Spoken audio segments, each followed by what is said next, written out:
Jarome McGinley busting in, drops it back for Crosby, feeds it across the net, backdoor score! Jarome McGinley with a beauty! I mean, that's tape, eventually to tape again, and then tape, and then net. That's slick. 3-on-2, Stahl to the net! Oh, what a stop! How did Hiller get slapped? Oh, an even better stop by Jonas Hiller! Save of the night! Now Zach Parise bends it down to the Canadian zone. A race for it. Corey Perry has a takeaway. They score! Ryan Kessler, the Vancouver Canuck, sticks a dagger into Canada.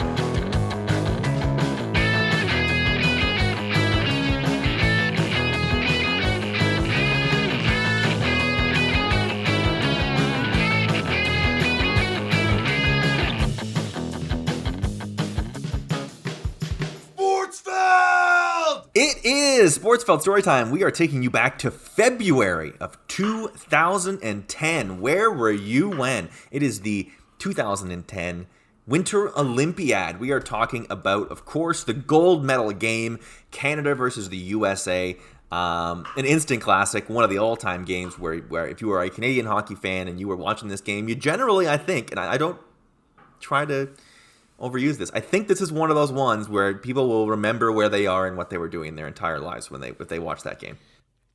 Yeah, I mentioned it when we get to the actual game, but there's some statistic that is debated, but there is a statistic that says 26.5 million Canadians watched at least part of this game, which is almost the entire country, which is insane. Like, even just from a objective perspective, that's insane to have an entire country almost entirely watching the same thing. Yeah, no, unquestionably. But as we spoke to in the previous episode, it was that hype. It was can't miss. It was basically the only sporting event that mattered in the world by the time the finals rolled around. That's for sure. There was no other Olympics even. This was the last event of the Olympics.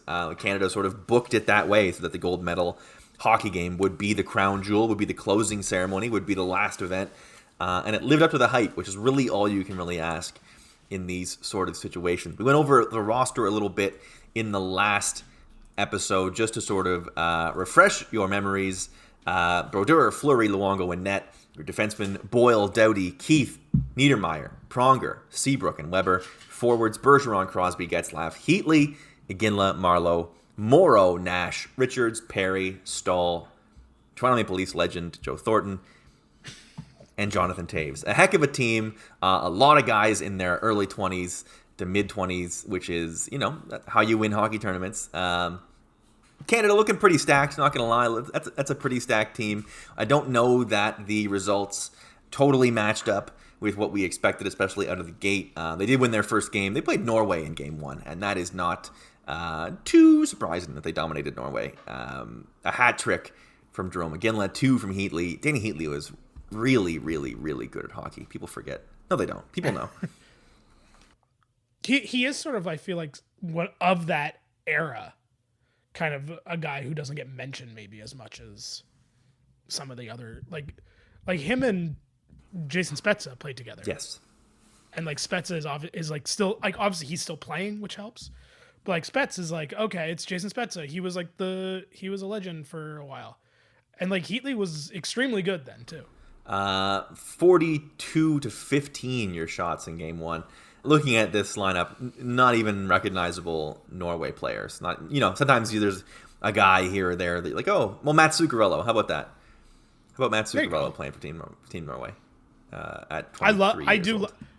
I will say I do love when they're like finding the one player I know in Olympic hockey games in countries that don't have major rosters. Yes, it's always awesome fun for me. I enjoy that. It's the old Nick Antropov on Team Kazakhstan little thing. Right.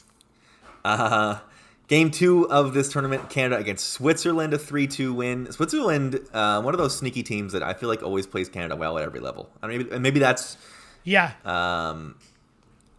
that's not quite true, but never easy against Switzerland. You always go into the game against Switzerland being like, this isn't going to be easy. Brodeur got the start against Switzerland after the 15 save shutout from Luongo in game 1.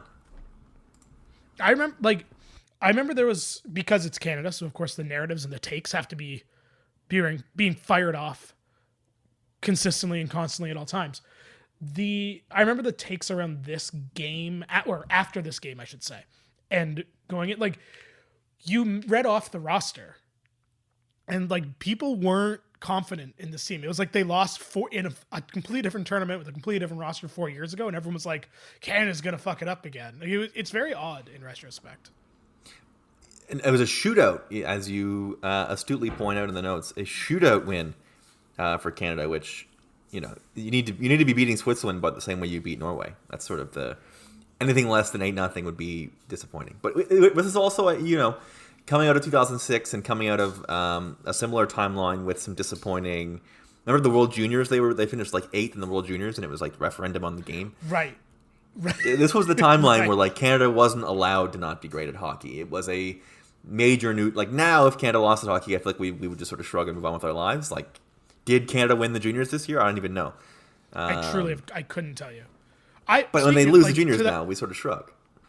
To that point, I was in looking this up, and you mentioned the World Cup of Hockey last episode. I forgot. I knew Canada won, but did you know that Brad Marchand scored the winning goal with 40 seconds left in the game? Yes, I did. That to me feels like it should be a moment that Canadians remember forever, like a last second goal to win the tournament, and I didn't even know what happened. I have a very good memory of the World Cup of Hockey because I was working at Sportsnet, and it was like basically a Rogers property. Like that basically was invented for Rogers to have. And Canada winning that game or losing that game and forcing a game 3 was the difference between a 3-day weekend. So Marchand scoring was like a huge deal for me. I was like, yes, the one time in my life where I will fist pump over Brad Marchand. I was thrilled. I was thrilled when they won that game. Fair enough. That's a good answer, actually. But for purely selfish reasons, nothing to do with Canada hockey or Pacific Pride or any of that stuff. Right. Kind of a funny one in retrospect because the shootout, bit of a crapshoot, and really they don't have they don't have a dominantly great group stage. So, you know, a couple things go the other way. Crosby scores the only goal. Brodeur makes every save. Things go the other way. Canada is suddenly like in some real trouble in this group. Sort of interesting to look at retroactively. Yeah, and like I was doing the math in my head looking at this. Like they won their first game so handily that like I don't think, because like Switzerland made the group stage, the knockout stage also. Yes. But like they couldn't have missed it, but they would have had to play a significantly harder first round opponent than who they did play.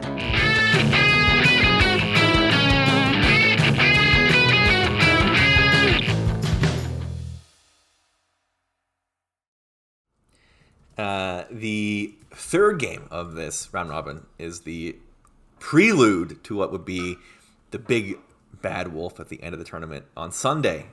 It's Canada-USA, a perfect Sunday game. And Canada gets smoked 5-3 by the United States. Jamie Langenbrunner scores in this game. Brian Rafalski scores twice.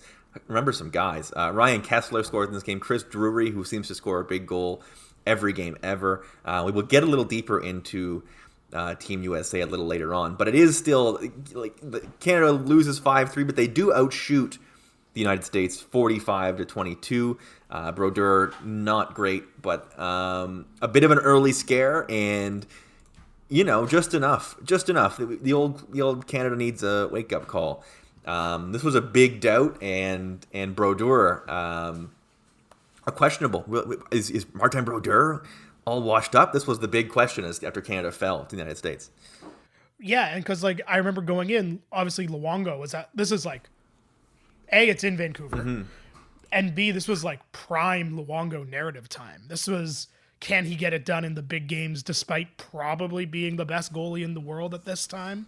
I can't believe we're already through his career, like Roberto Luongo. We already saw. It's wild. Isn't that unbelievable? And he never played here, which is a shame. I always thought he would. What a shame. But like, yeah, I remember that debate of like Martin Brodeur. You can't bench Martin Brodeur, but should they? And then this game happened, and I feel like I might be remembering this wrong, but wasn't there a goal where like he tried to throw his stick to knock the puck away or something, or he lost control of his stick somehow, and it led to one of the state's goals. I couldn't really find it because the Olympics is so difficult about highlights. But I feel like there was like a big gaffe, and it was like, oh, okay, maybe Brodeur is done here. My individual memory, if you had asked me this 5 years ago, I'm sure I would have had it for you. My individual memory of individual hockey games as I age, very difficult. But I do definitely remember the Luongo should be starting because it's in Vancouver conversation. And he was, 2010, don't they make the Stanley Cup Finals, the Canucks? They do, yeah. So, and the next year? No. Maybe not. The next year they did. So next year they 2011? lost to Boston. Yeah, right. But I think Chicago. They were was the very title. good though. Yeah, but they were very good. They were a perennial late round playoff team. Absolutely. So wow, now Canada is 1-1 basically with the shootout. You're thinking, concerns. There's some concerns. Definitely not looking Teflon. Looking more like 2006 than they are 2002. They finish with a game against Germany in the elimination round. Am I reading this right? No, I don't think I am. I am not. They finished the round robin round against the United States. They're sixth in the round robin. Gives them Germany in game one of the elimination. And this is Sweden-Norway level. And this is Norway level. 8-2, 8-2 BU. Thomas Greiss getting lit up. Marco Sturm, Dennis Seidenberg. Here's some guys. Marcel Mueller, Marcel Gotch, Corbinian Holzer. Wow. Really? Yeah. Before we had the horror of knowing Corbinian Holzer, I guess. Christian Ehrhoff, John Tripp. So a bunch of guys that would have cups of coffee. Alexander Sulzer takes a -4 in that game. That's a shame.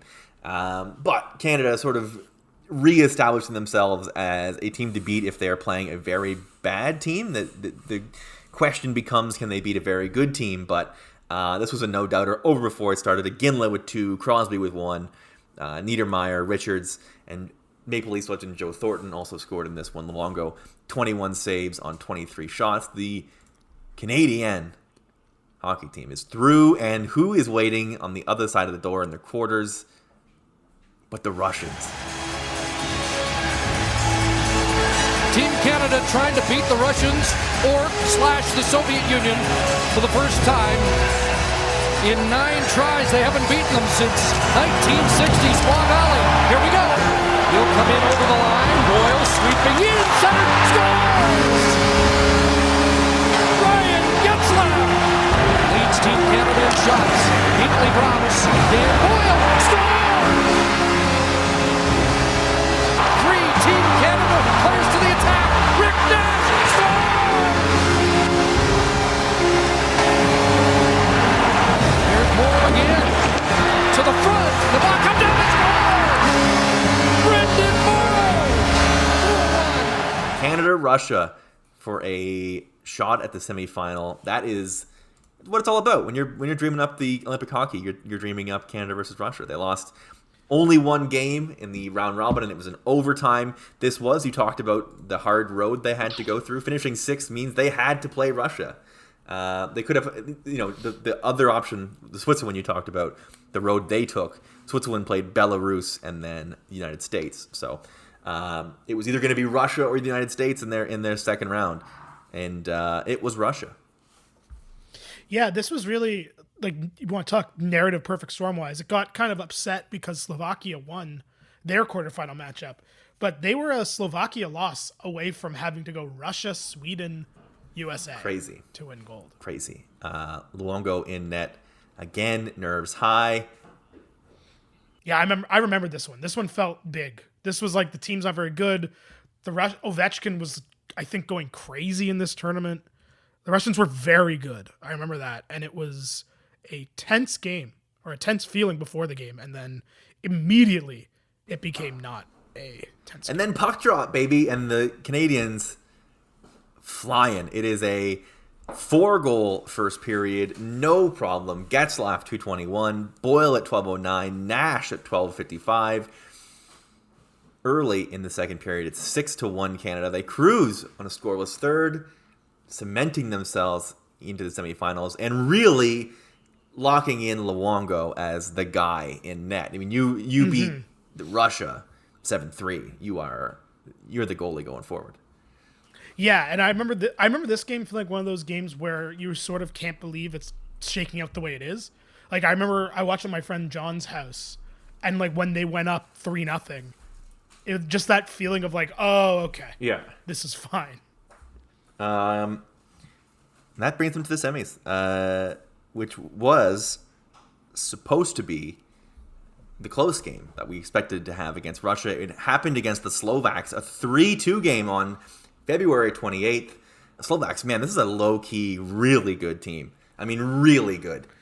Chara, Dimitra, Gaborik, Handzus, two Hoses, Thomas Kopechki, Ziggy Palfi, Miroslav Shatan, Andrei Sekera, Josef Stumpel, Lubomir Vyzhnovsky, Richard Zednik with Yarrow Halak in net. That's a lot of NHL players. Under 5 minutes to play. Zednik with the puck. Comes out in front. Backhand shot. They score! Handzus in front. It's now a 3-2 game. Tie. Down to 13 seconds remaining. Here's Marian Holsum. He shoots, and it's sent wide by Dimitra. Just missed the net. Nash clears to the line. 5 seconds. Puck chased down along the boards by Stumpel, and time runs out on the Cinderella story of these Olympics. Keep this game in regulation. There's 38 in blue. Watch the stick, and then the shot by Pavel Dimitra, not able to follow through, maybe off the crossbar as It's well. funny. I remember obviously them beating Sweden was a huge upset because Sweden is still Sweden regardless, especially like 2010 Sedin brothers Sweden. But they were so talked about as like the upstart Cinderella team that nobody expected. But then you read the roster, and it's like, oh, they were really fucking good. Yeah, absolutely. Fast. I remember they were really fast. Good old Maple. I actually have a funny story. Go for it. I have a funny story about my experience with this game. I went to see the Raptors play the Cavaliers that night. I was in university in Montreal, obviously, during this, but the Olympic tournament fell, like the entire elimination round basically fell on my reading week. Ooh. So I was home, which was great. So I was like, I'm in town. LeBron's in town. I'm going to go to the Raptors game to see LeBron. I believe this was like a late, like 9 p.m. start because it was West Coast for the Canada game. So I was like, I'll miss the first whatever. Like, no, it was even later than that because I remember thinking like it'll time out perfectly that I can get to a bar from the Raptors game. Some downtown, whatever. I think I went to the game with my dad. And of course, this Raptors-Cavaliers game goes to overtime. And the Raptors were shit, so like no one really cared. Everyone was there to see LeBron. I believe Donyell Marshall had a big game for the Raptors that night. Sure. But what made me laugh at the time was it was like a very close game, and it's still against LeBron, so the crowd, and it's still a Raptors crowd, so the crowd's super into it. And then in between the fourth quarter and overtime starting, the entire building cleared out because everyone was going to watch the hockey game. And I remember we stayed to watch overtime because it's only like 5 minutes, like whatever. And we ended up having to watch this game, I think, in the basement of the Royal York Hotel because it was the only bar that wasn't full. Wow. That we didn't have to trap. Like we tried your Loose Mooses and your Jack Astors and whatever, and it was just like not going to happen. Yeah. And so it was the only bar we could find that was close to the ACC, so we didn't have to travel to miss half the game. And that had spots. We watched with like 5 people because it's a hotel bar. But it's the one and only time I've been to the Royal York Hotel to watch Canada-Slovakia. And Canada wins 3-2. A tense one. Marleau scores late in the first. Pronger scores right after that. And then Getzlaf, 3-0. You're feeling, okay, pretty good. But Lubomir Vyzhnovsky, who was LA Kings legend, and then Michael Handzus score late. And Roberto Luongo makes a huge save in the dying seconds on Pavel Dimitra to send Canada to the gold medal game. And that is where we will pick it up next time on Sportsfeld Storytime.